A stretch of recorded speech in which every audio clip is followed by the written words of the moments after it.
Well, folks, we've made it through the offseason. Media days upon us and preseason right around the corner.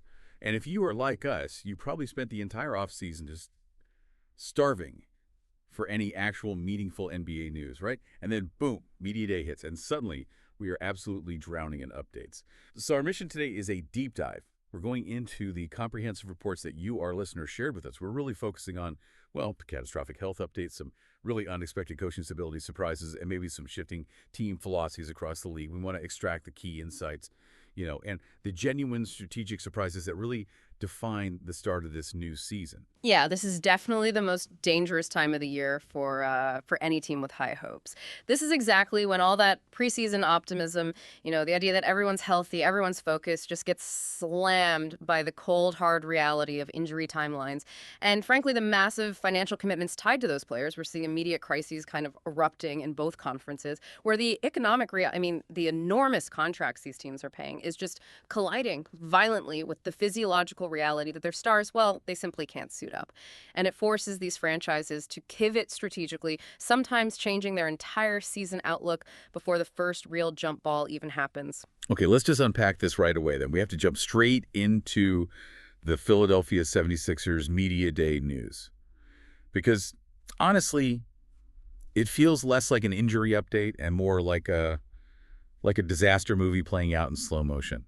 We got some highly unsettling updates for Joel Embiid and Paul George, plus, the unfortunate note about the rookie Jared McCain. But the core headline here is just there's absolutely no definitive timeline for the return of either Embiid or George due to their knee issues. That phrase, no definitive timeline, that is terrifying when you're talking about the players who are supposed to anchor your entire championship window. And the situation with Joel Embiid is particularly alarming, not just because of the current diagnosis maybe, but more because of the historical choices surrounding his knees. We know he's been dealing with nagging knee injuries for years, right? And you have to remember his decision regarding his meniscus. Right, and the long-term consequence of that specific choice is what really creates this ultimate what-if narrative around his whole career, his historical legacy. Exactly. When you look back at his history, remember, he chose to get a part of the meniscus scoped out, what they call a partial meniscectomy. He did that to get back on the court sooner in a previous season. And you got to think of the meniscus as like the little rubber shock absorber between the two main bones in your knee. It cushions impact. So when you remove a piece of that rubber, you're essentially trading short-term availability for, well, long-term wear and tear. You're basically just accelerating the odometer on his knees, putting more miles on them faster. Precisely. You are accelerating the timeline toward potential arthritis, toward degenerative issues, because the bone is grinding closer to bone now. And this is a 7-foot, almost 300-pound, super explosive athlete. That's a massive amount of force going through less cushioning. So the Sixers, they understand they're in this agonizing spot of not knowing when he's truly healthy, or maybe if he'll ever return to 100% capacity again for like a sustained period. Yeah. But, okay, when he is healthy, we absolutely have to acknowledge the historical production. It's easy to forget amidst all this injury gloom, right? Just how dominant he is as a scorer. Our sources highlighted this fascinating stat. Embiid is statistically the all-time leader in points per minute PPM among players with at least 250 games. Yeah, he sits at 0.87 points per minute. That's truly elite territory. And just to put that points per minute number into perspective, Luka Doncic is next at 0.82. Michael Jordan is at 0.79. Kevin Durant is down at 0.74. So this production, it's undeniable. When he's available, he is an apex player. If Embiid were fully healthy, no question, he's one of the 5 best players in the sport. You could even argue, based on peak dominance, he's maybe a top 30 talent of all time. If you look at how objective analysts view risk, like when voters factored in his history and his current health risk, Embiid's projected ranking plummeted. It was around 52nd overall in the league. That ranking, 52, that tells you the whole story right there, doesn't it? That's the cruel calculus of the NBA. You're grading on durability just as much as dominance. If the Sixers had a healthy Embiid, they'd be a top 3 seed in the East, easy. But if he and Paul George can't give them enough games, let's say maybe 55 games apiece, they are absolutely hanging out in that play-in tier. Maybe even worse. And this brings us right to where the financial reality just bites so hard. The Sixers have an enormous amount of capital wrapped up in these 2 injured stars this season. Embiid is being paid the 4th most in the entire NBA. That's, $62.5 million this year. And Paul George isn't far behind, making $52 million. That's a staggering combined $114.5 million, dedicated to two players who currently lack a return timeline. Just for context, the entire salary cap for the league was only $112 million just a couple of seasons ago, back in 2021-2022. So the Sixers are paying two guys more than the league average team spent on an entire 15-man roster just 3 years ago. Wow.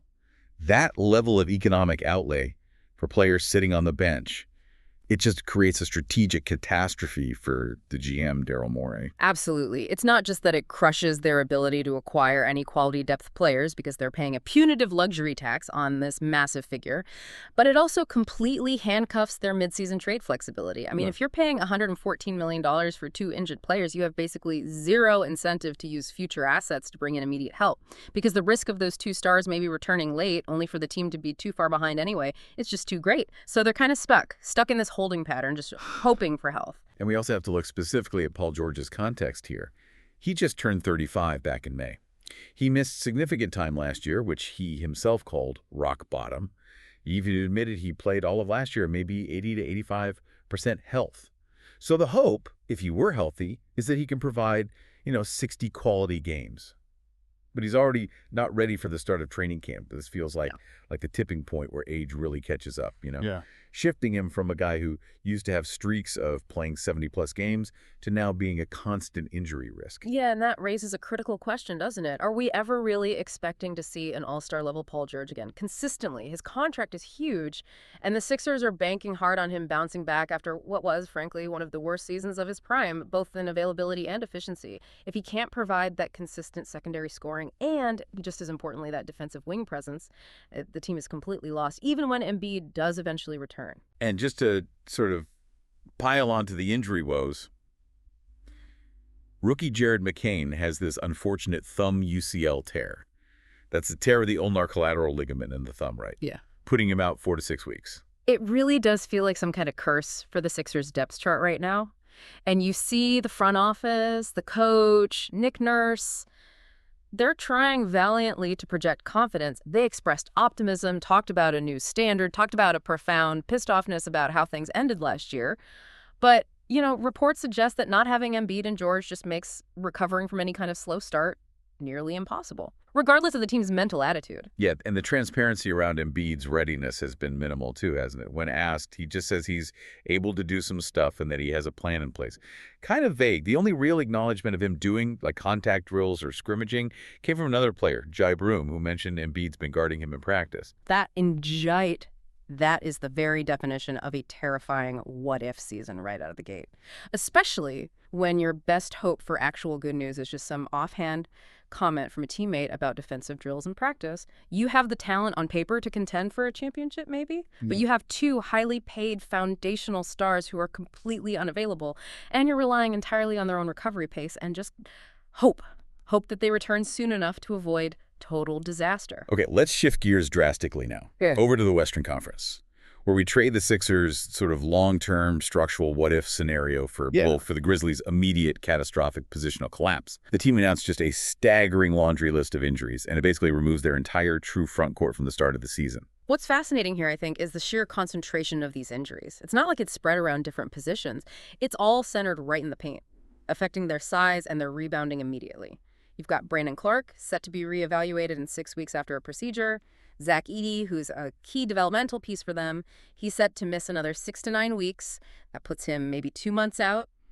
And then Jaren Jackson Jr., their Defensive Player of the Year candidate, he has turf toe, expected back in 4 to 6 weeks. Wait, just let me list those three names again. Clark, Edey, Jackson Jr. That's literally the entire rotational big man depth gone to start the season. Is that right?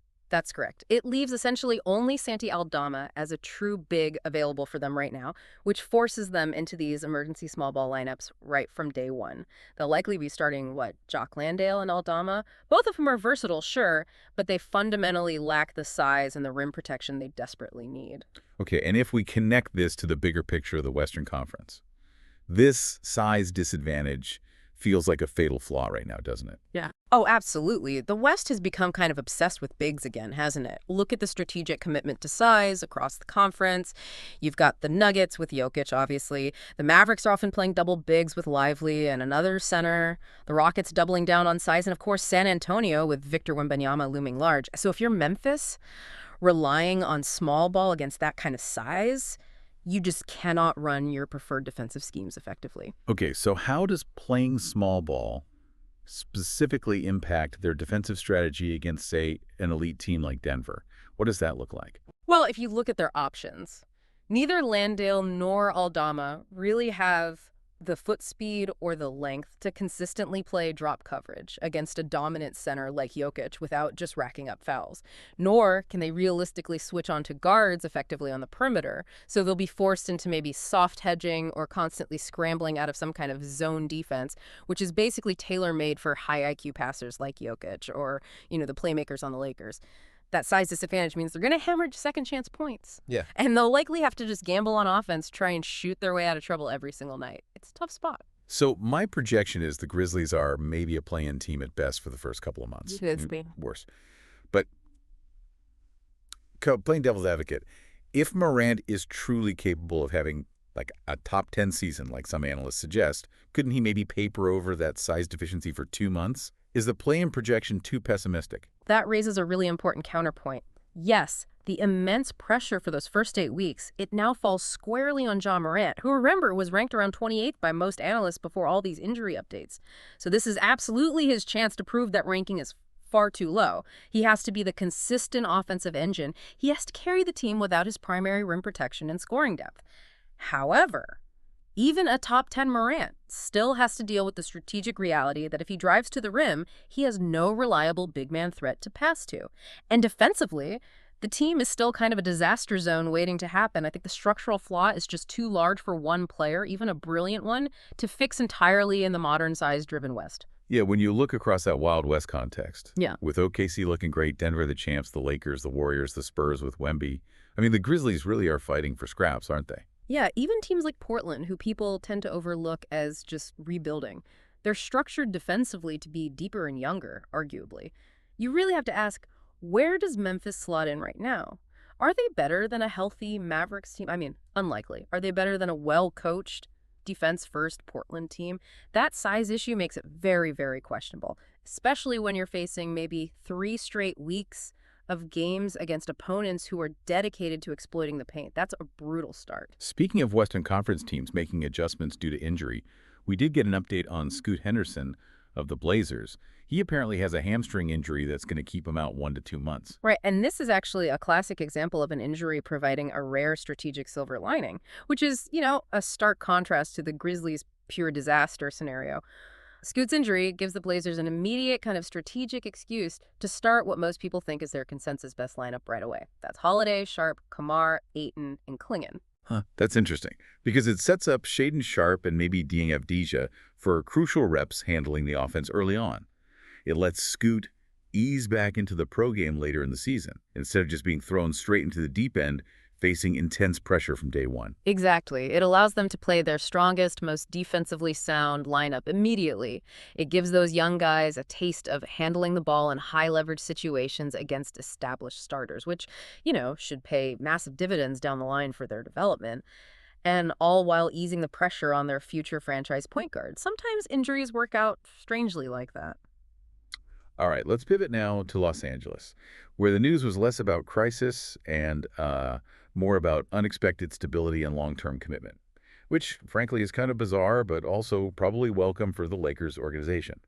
The completely unexpected news was that J.J. Redick, the coach, received a contract extension after only 1 year into his 4-year coaching career and his initial deal, meaning he had 3 years still remaining when they gave him this extension. Yeah, the surprise was palpable across the league, especially since, like you said, the Lakers had 3 more years to just sit comfortably on his existing deal. Historically, the Lakers only really secure coaching stability with giants like Phil Jackson. Rob Pelinka, the GM, he cited profound confidence and belief. He called Redick a special coach with a special voice that helps define the culture of, Lakers excellence. But the timing is everything here, right? Why now? Why force this extension when there was seemingly no immediate pressure from other teams or any urgent need to secure him? Well, what that really drills down to, I think, is the unspoken connection to the team's top star. This extension feels heavily implied, if not overtly stated, to be directly related to LeBron James. It signals both publicly and privately that the organization knows their top star enjoys being coached by Redick. And the Lakers are just not going to jeopardize the long-term future or maybe the happiness of their franchise star by having a coach on a short leash. If there had been any doubt, any sign that LeBron was unhappy, Redick absolutely would not have received this extension a year early. No way. Wow. That is a fascinating political chess move then. It kind of locks in LeBron's satisfaction implicitly and forces stability onto the franchise. It creates organizational continuity, which is, like you said, the rarest of commodities in Lakerland these days. And Redick himself, he acknowledged the rarity of his situation. He shared his gratitude, recognized how fortunate he was to be supported this way as a first-time head coach, especially given the turbulent history of that position in Los Angeles. He also gave a small, but I think crucial peek into his own self-reflection after his intense first year, which I think is maybe key to why the front office trusted him with more years already. Yeah, he admitted that given his meticulous, intense, almost basketball psycho nature, that constant push for perfection and analysis, he learned he needs to find a better personal balance. Especially over the long grind of a full NBA season, he realized his competitive edge, while valuable, can be draining. Not just for himself, but maybe for the players, too.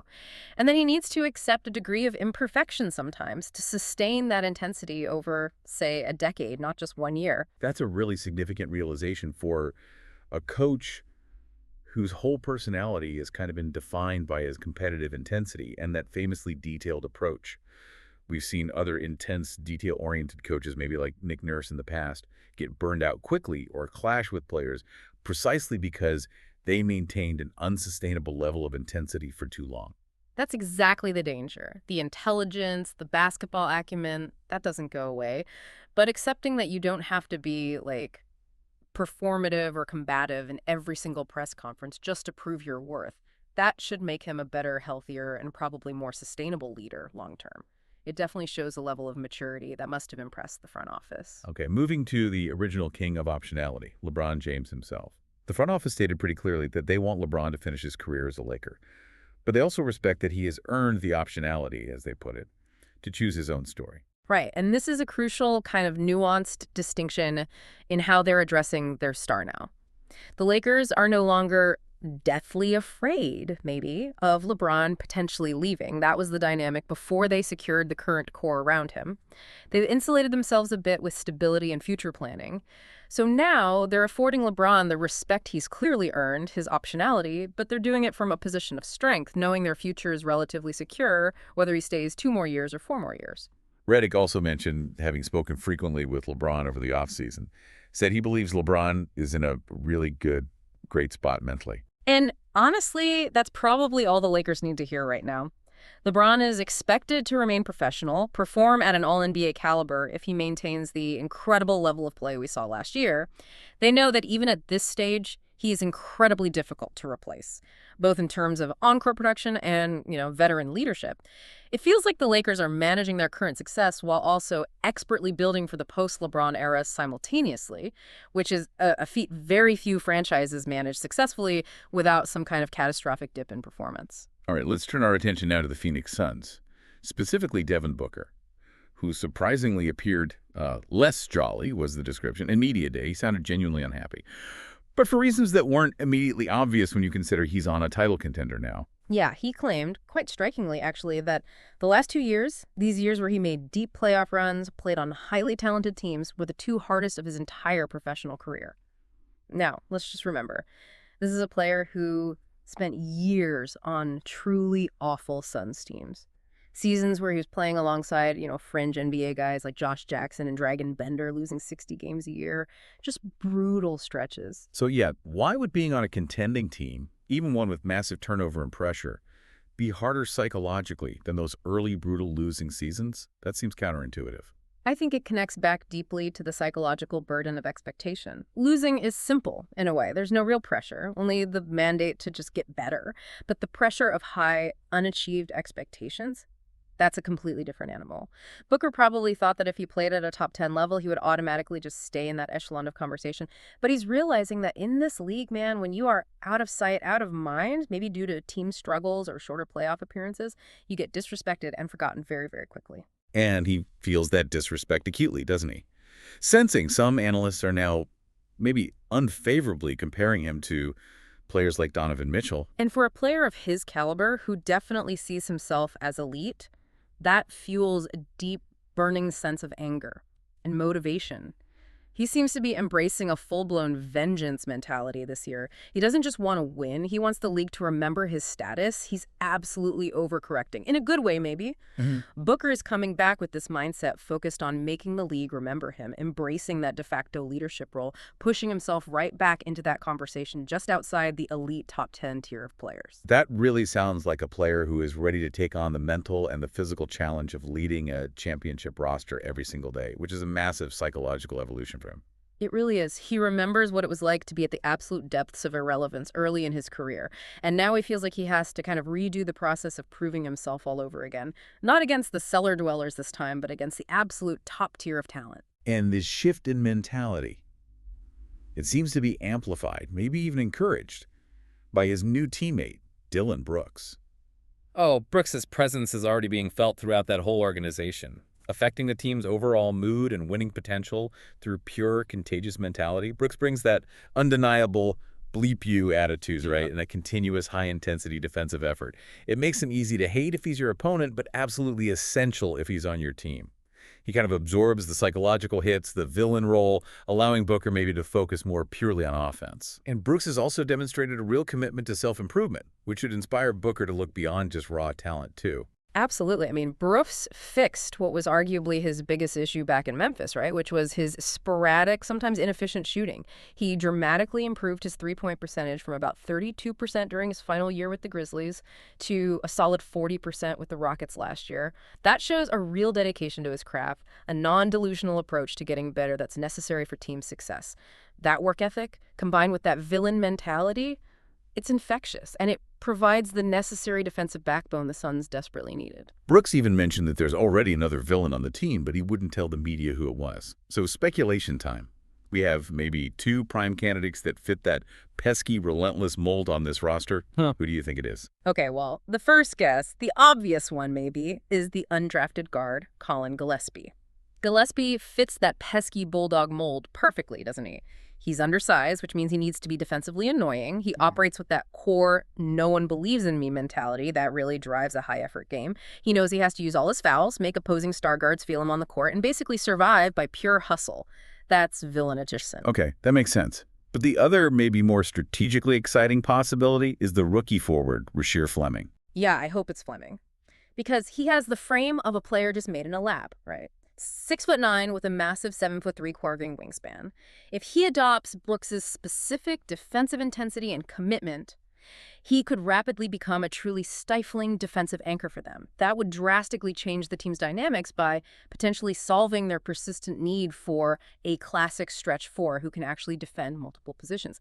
Look, if Fleming becomes even 3/4 of what Brooks is defensively, that completely changes the ceiling for the Suns this year. It transforms them from just an offensive juggernaut into a potential true two-way contender. All right, let's conclude our team updates with the Indiana Pacers. Their front office provided some crucial clarity on their identity and goals for the season, particularly, following that unexpected deep playoff run they had. The general manager was crystal clear in rejecting the common NBA idea of taking a gap year. Yeah, and this is a really critical philosophical stance that kind of sets them apart from typical smaller market teams sometimes. They are explicitly not prioritizing development at the expense of winning games right now. Their stated goal is to win every single day, stay highly competitive, and rely heavily on internal growth, and fostering a consistent next man up culture, which, given that the core of this team just made the conference finals, they have a deep commitment to maintaining that elevated standard regardless of roster turnover or injuries. Right, and their signature play style, that relies on speed, transition attacks, high degrees of randomness. That's something they want to maintain because they have continuity from their successful run, and they believe that identity works best for their personnel. However, the front office and coach Rick Carlisle did acknowledge a necessary shift is coming. Without their primary engine, Tyrese Halliburton, at least to start the year, The margin for error has shrunk considerably. They can't just rely solely on chaotic speed anymore. They admitted they have to shift slightly toward increased physicality, particularly in the half-court set, and much better execution. So the pace might drop just a bit, but the focus on better structured offensive and defensive execution has to rise dramatically. They need to turn that randomness into more controlled chaos, maybe. Okay, and this increased focus on execution, it directly correlates with individual areas of growth, doesn't it? Yeah. Particularly for the young star Benedict Mathurin. Yeah, for Mathurin, this is a massive opportunity, both from a minutes perspective and a role perspective this year. The focus for him is channeling his natural, aggressive scoring instincts, which, let's be honest, sometimes led to tunnel vision last year into quicker decision-making and better defensive engagement. He needs to evolve from being just a pure scorer who sometimes stops the ball into a decision-maker who quickly uses his gravity to benefit the team system. He absolutely needs to become a much better, more consistent two-way player for them to succeed without Halliburton. We also saw an important late roster battle update that I think speaks volumes about what the coaching staff prioritizes right now. Sure. Veteran guard Monty Morris is out due to a calf injury, leading the team to sign DeLon Wright instead. Right, and this felt like a necessary strategic adjustment, and it really defines their need for defensive stability, I think. The coaching staff clearly wanted a third experienced ball handler, someone beyond their two main guards, Nembhard and McConnell. Not just for injury insurance, but also to be able to run successful two-point guard lineups without completely sacrificing defense on the perimeter. And Wright is a very different player than Morris. He's immediately a better, tougher defender. He brings that pesky tenacity that really fits their next man-up physical culture they're talking about. So they basically chose defense over reliable offense in that specific swap then. Morris is the smooth caretaker point guard, but Wright is the defender. Exactly. They prioritize defensive insurance and the ability to run those dual guard sets with a stronger perimeter defender available. Look, the Pacers clearly believe they can maintain a winning culture and improve their young players simultaneously. They're hoping to leverage the relative weakness maybe of the middle tier of the Eastern Conference to push for a high seed or at least remain competitive in the play-in picture. Their commitment to their identity is definitely their strength, but their big challenge is going to be maintaining that identity effectively when the pace inevitably has to slow down sometimes. You know, if we connect this all back to the broader themes we've seen across the league today, it's really about expectations and adaptability, isn't it? You see the Sixers dealing with the brutal reality of dashed championship hopes. Basically, due to biological fragility, it's harsh. You see the Lakers expertly managing success, securing their long-term future via coaching stability, which is smart. You got Devin Booker trying to redefine his career under immense psychological pressure, finding new motivation. And then the Pacers adapting their core identity to try and stay competitive despite key injuries. It feels like every team, really, regardless of their star power or financial outlay, is being forced to define and maybe often redefine their identity right now, based purely on the cold, hard facts of who can actually suit up and play. That is the undeniable truth that Media Day just lays bare every single year, isn't it? So, okay, here is the final provocative thought for you, the listener, to chew on.